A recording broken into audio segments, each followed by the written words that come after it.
Welcome back guys. अभी अभी laptop को फ्रीजर से निकाला है ठंडा करके, तो बहुत गर्म हो गया था यार। तो अभी इस वीडियो में देखेंगे मोनोटोन सीक्वेंसेस क्या होती हैं। इस वीडियो का क्या मोटिव है? Monotone monotone sequence monotone sequences क्या होती है। ओके,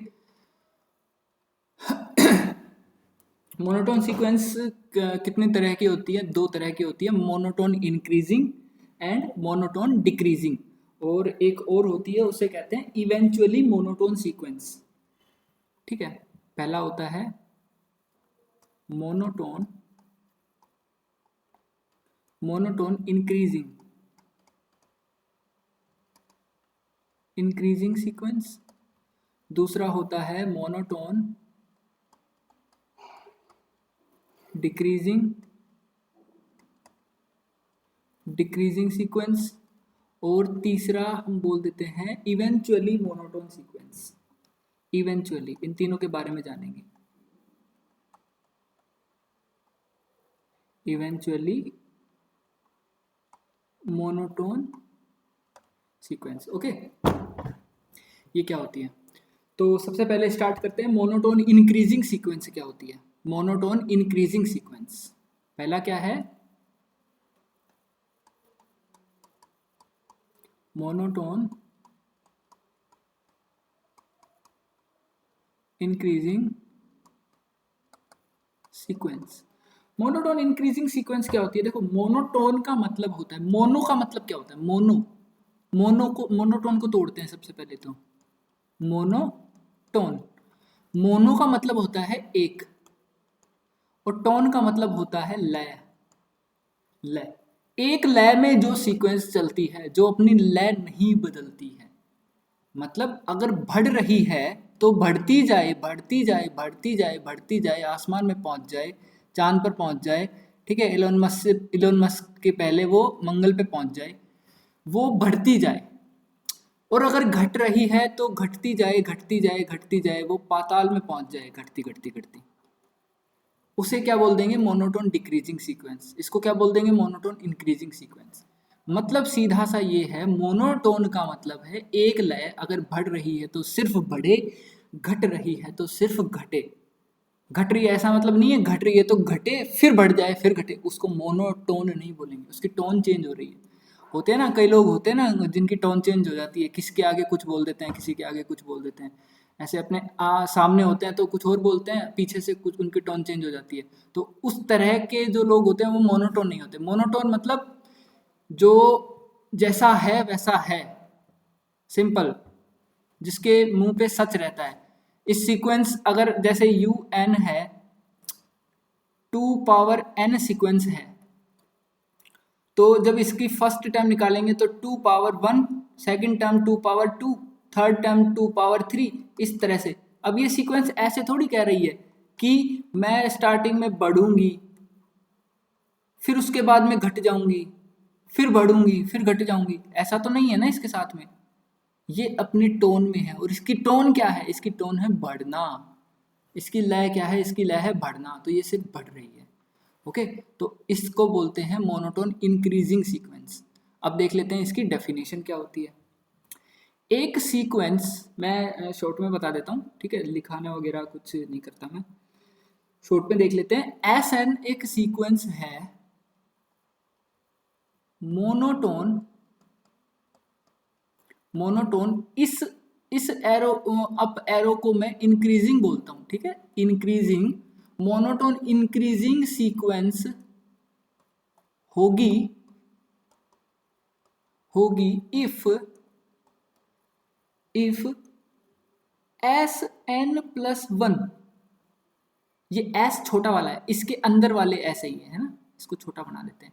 एस एन प्लस 1, जो आने वाला हर टर्म है वो अपने से जस्ट पहले वाले टर्म के, अपने से जस्ट पहले वाले term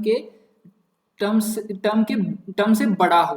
okay, for all n belonging to natural number. For all n belonging to natural number, अगर ऐसा हो जाता है ना, अगर ऐसा हो जाता है तो हम क्या कह देते हैं कि ये जो सीक्वेंस है ना, ये सीक्वेंस मोनोटोन इंक्रीजिंग है। ये सीक्वेंस क्या है? मोनोटोन इंक्रीजिंग है। मतलब आने वाला हर टर्म अपने पिछले टर्म से बड़ा हो, आने वाला हर टर्म अपने पिछले टर्म से बड़ा हो।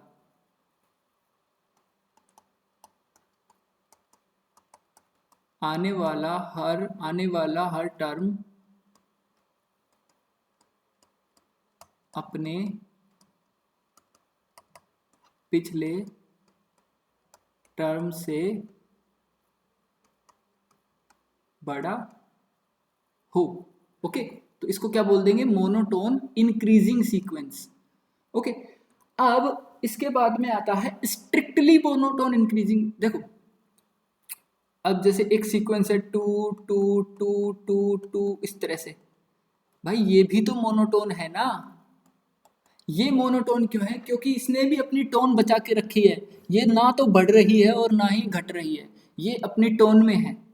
ये क्या है? अपनी टोन में है कि मेरे को तो 2 ही बने रहना है, चाहे कुछ भी हो जाए मुझे तो 2 ही बने रहना है। तो ये भी मोनोटोन है। लेकिन अगर ऐसी सीक्वेंस होती है जो 2 3 4 5 जो सेम नहीं रहती, बढ़ती जाती है, आने वाला हर टर्म अपने से पिछले टर्म से बड़ा हो, पिछले टर्म से बड़ा हो, पिछले टर्म से बड़ा हो, तो इस तरह की जो सीक्वेंस होती है ना, उन सीक्वेंस को बोलते हैं स्ट्रिक्टली मोनोटोन इंक्रीजिंग। स्ट्रिक्टनेस आ जाती है। स्ट्रिक्टनेस का मतलब है कि भाई बराबर नहीं होना चाहिए, बड़ा ही होना चाहिए आने वाला हर टर्म अपने पिछले टर्म से। ओके, यहाँ पे स्ट्रिक्टनेस आ जाती है। उसके बाद में देखते हैं monotone decreasing sequence.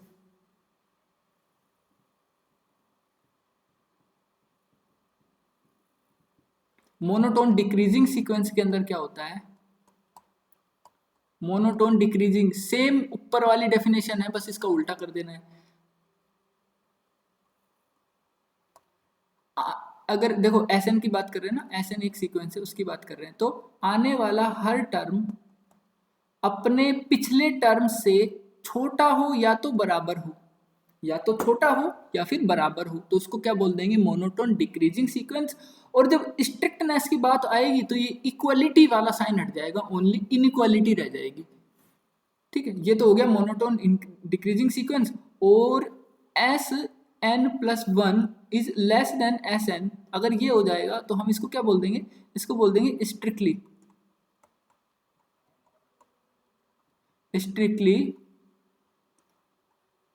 Monotone decreasing sequence. ठीक है, इसको क्या बोल देंगे? Strictly monotone decreasing sequence. Strictness आ जाती है यहाँ पे।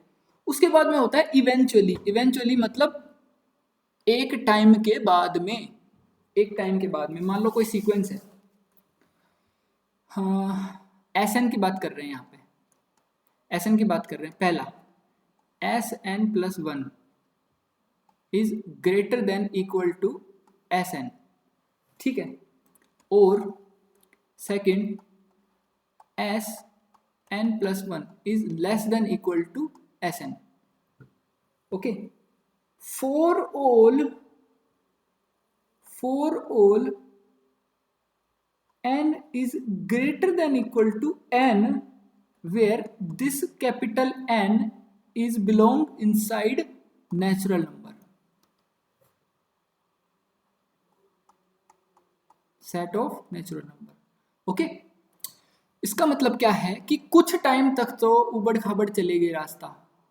देखो, कुछ टाइम तक तो उबड़ खाबड़ रास्ता चलेगा। जैसे मान लो Sn है, ये है -1 2 3 -2 4 -6, ऐसे कुछ टाइम तक तो पता ही नहीं चल रहा कि चल क्या रहा है यहाँ पे। ठीक है, कुछ टाइम तक तो कुछ भी आ रहा है, कुछ भी जो हम बोलते हैं ना, कुछ भी, वो वाला कुछ भी आ रहा है इसमें। लेकिन उसके बाद में ये सीक्वेंस अपने टोन में आ जाती है। मतलब कई लोग होते हैं ना कि जिनको समझ में नहीं आता, लेकिन कुछ टाइम के बाद में वो अपने टोन में आ जाते हैं, है ना। कुछ टाइम तक तो वो भटकते हैं इधर उधर इधर उधर, फिर कुछ टाइम के बाद में वो अपने टोन में आ जाते हैं। उसके बाद में 2 3 4 5 6 इस तरह से इसने अपना टोन पकड़ लिया, इसने अपना टोन पकड़ा और ये बढ़ता ही चला गया। तो यहाँ जो स्टेज आएगी उस स्टेज को नाम दिया है कैपिटल एन। इस स्टेज को नाम दिया है कैपिटल एन। तो इस स्टेज की बात की जा रही है यहाँ पे, ठीक है। ये स्टेज के बाद में ये सीक्वेंस ने अपना टोन पकड़ा है, इसके बाद में ये मोनोटोन इंक्रीजिंग बन गया। अगर इस स्टेज के बाद में ये डिक्रीज करता जाता तो हम इसको क्या बोल देते, monotone decreasing, eventually monotone decreasing sequence. Okay, ये समझ में आया अच्छे से? ओके, अब देखते हैं test for monotone sequences. Test क्या होते हैं भाई? Test for monotone sequences, test क्या होता है? पहला है मोनोटोन, मोनोटोन को मैं ये ऐसे लिख रहा हूँ, मोनोटोन सीधा लिख देता हूँ MI, यार समझ जाना इतना तो।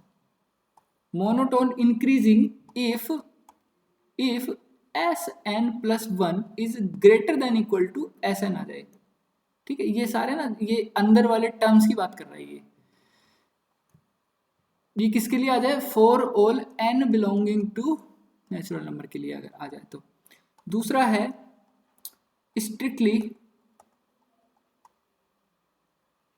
स्ट्रिक्टली मोनोटोन इंक्रीजिंग, कब होगा? If Sn+1 greater than I Sn के, ठीक है। Sn+1 greater than I Sn के, वहां पर इक्वलिटी नहीं होनी चाहिए।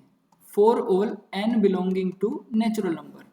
तीसरा है monotone decreasing, monotone decreasing if Sn+1 छोटा I Sn से, और बराबर भी हो सकता है, for all n belonging to natural number.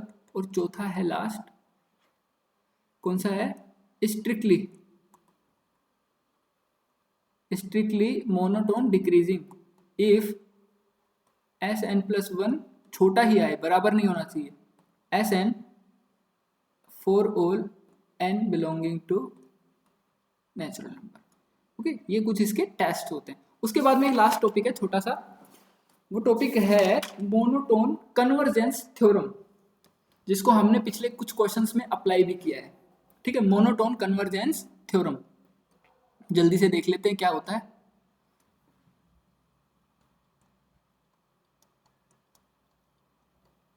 Monotone convergence theorem, MCT बोलते हैं इसको, MCT, ठीक है, मोनोटोन कन्वर्जेंस थ्योरम। ये थ्योरम क्या कहती है कि अगर देखो, पहला स्टेटमेंट क्या है इसका? पहला स्टेटमेंट है a monotone increasing sequence if bounded above is convergent.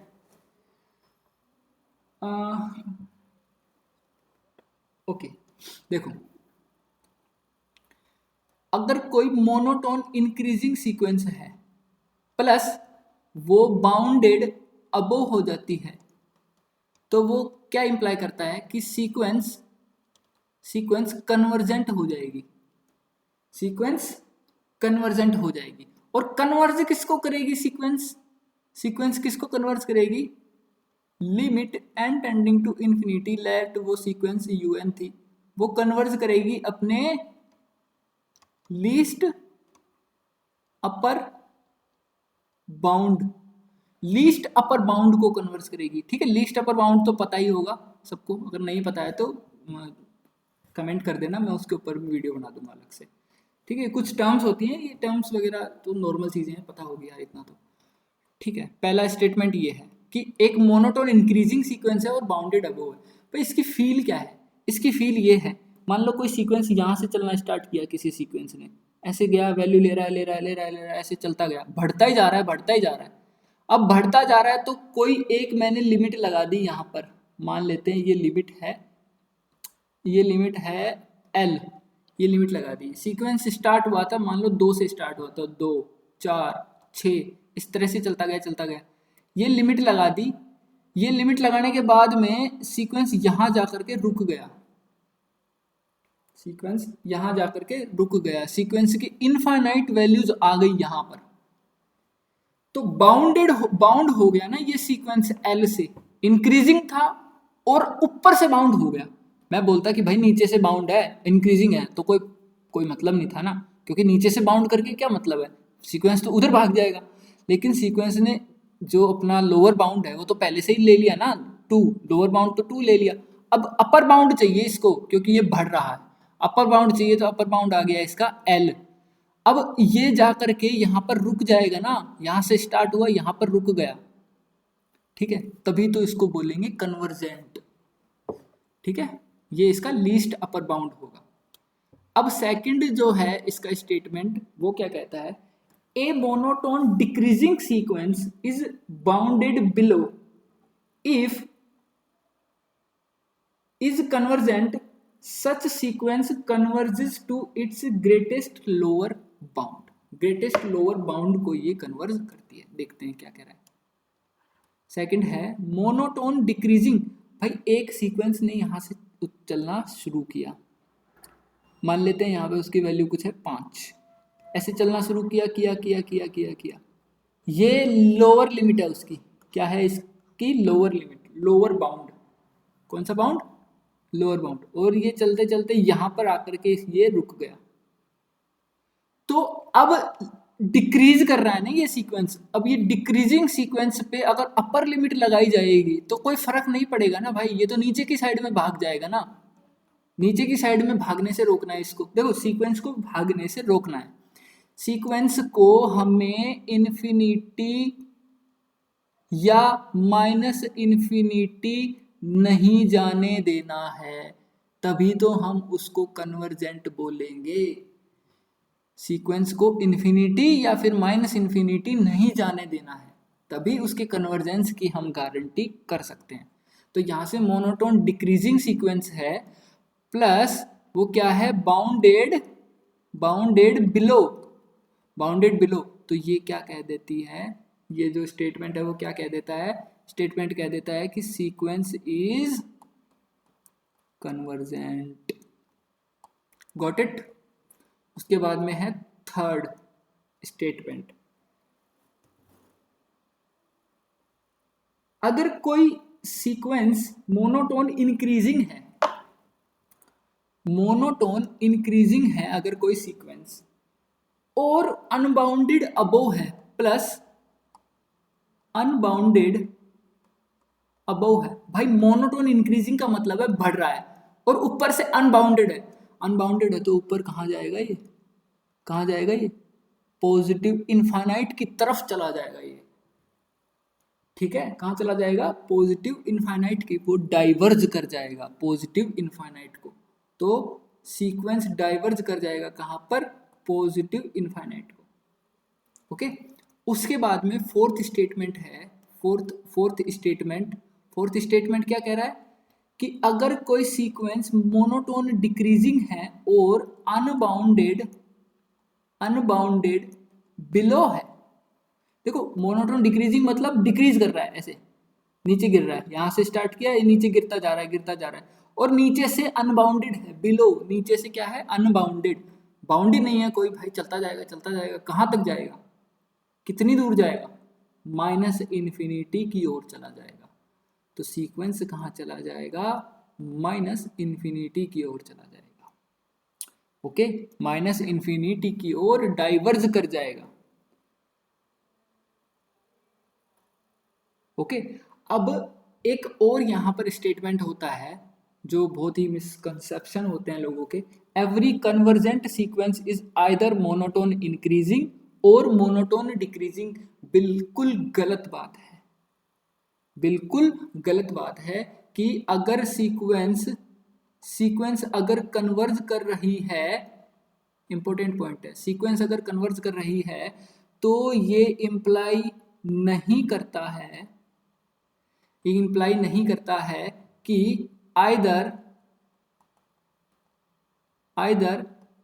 Sequence is monotone increasing और सीक्वेंस इज मोनोटोन डिक्रीजिंग, ये इंप्लाई नहीं करता है, ठीक है।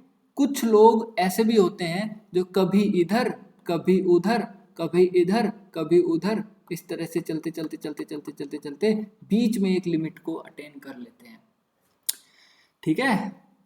ये अगर इधर गया ना तो वापस जब इधर आएगा तो इस लिमिट को पार नहीं करेगा, इस लिमिट से थोड़ा कम ही रहेगा। फिर इधर जाएगा तो इस लिमिट को पार नहीं करेगा, इससे कम रहेगा। धीरे धीरे धीरे धीरे वो अपने लिमिटिंग वैल्यू को अटेन कर लेते हैं। ठीक है, तो इसका एग्जाम्पल बता देता हूँ। इसका एग्जाम्पल क्या है, लेट एस एन जो है वो मान लेते हैं -1 to the power n over n square. ठीक है, ये इसका एग्जाम्पल हम ले सकते हैं। इसका जब सीक्वेंस बनाएंगे कैसे बनेगी, n की जगह जब 1 रखेंगे तो -1 ओवर 1, 2 रखेंगे तो 1 ओवर 4, 3 रखेंगे तो -1 ओवर कितना 9, 4 रखेंगे तो 1 ओवर 16। इस तरह से अगर देखें हम इसको रियल लाइन पर देखें तो ये रियल लाइन है, ये 0 है और ये 1 है, ये -1 है। देखो जितनी भी वैल्यूज आएंगी ना वो 1 और -1 के बीच में ही आएंगी, 1 और -1 के बीच में ही आएंगी। पहले सीक्वेंस गया -1 पे, -1 पे चला गया, उसके बाद में देखो ये n बराबर 1 पर -1 पर आ गया, n बराबर 2 जैसे ही रखा सीक्वेंस आ गया 1/4 पे, तो 1/4 कुछ कहीं यहाँ पे होगा, 1/4 पे आ गया, ये आ गया, कूद करके आ गया। उसके बाद में 1/4 से कहाँ चला गया, -1/9 पे, तो -1/9 कितना होगा भाई 9, इसका 9 हिस्सा करके 1वां हिस्सा, मतलब यहाँ पे कहीं ना कहीं होगा, तो ये कूद करके चला गया इधर। उसके बाद में 1/16, इसका 16th पार्ट यहाँ पर ऐसे, फिर यूं, तो अल्टीमेटली ये कहाँ जा रहा है, ऐसे घूम घूम के ये 0 पर चला जाएगा। तो ये जो सीक्वेंस है ये कन्वर्ज कर जाएगी अल्टीमेटली कहाँ पर, ये 0 पर कन्वर्ज कर जाएगी। ठीक है, तो यहाँ से नहीं कह सकते ना हम कि अगर सीक्वेंस मोनोटोन इंक्रीजिंग है या मोनोटोन डिक्रीजिंग है, तो ये इंप्लाई नहीं करता है कि सीक्वेंस अगर कन्वर्ज करती है तो ये इंप्लाई नहीं करता है कि सीक्वेंस का मोनोटोन डिक्रीजिंग होना या फिर मोनोटोन इंक्रीजिंग होना। ठीक है, ये कॉन्सेप्ट कैसा समझ में आया मुझे कमेंट करके ज़रूर बताना। Thank you. और ये सीरीज़ में मैं क्या करवाने वाला हूँ, मैं एक चीज़ और आपको बता देता हूँ जो ये वीडियो लास्ट तक देख रहे हैं। देखो मेरा टारगेट फिलहाल के लिए है जो एस के मापा जो बुक है, एस के मापा बुक के जितने भी वर्कड एग्जाम्पल हैं, वर्कड एग्जाम्पल्स वो करवाना, प्लस में एक्सरसाइजेज हैं, वर्कड एग्जाम्पल्स प्लस में एक्सरसाइजेज, ये पूरी मैं आसान से आसान भाषा में जिस तरह से मैं अभी पढ़ा रहा हूँ उससे भी और आसान बनाने की कोशिश करूँगा और इम्प्रूव करने की कोशिश करूँगा, आसान से आसान भाषा में समझाना। और जैम के एग्ज़ाम से पहले पहले जितने टॉपिक कवर हो सकते हैं, जैसे अभी तो रियल सीक्वेंसेस चल रहा है ना, अभी रियल सीक्वेंसेस चल रहा है, उसके बाद में चलेगा सीरीज़, इनफाइनाइट सीरीज़, उसके बाद में देखते हैं कौन सा टॉपिक स्टार्ट करेंगे, आप लोगों से बात करते रहेंगे।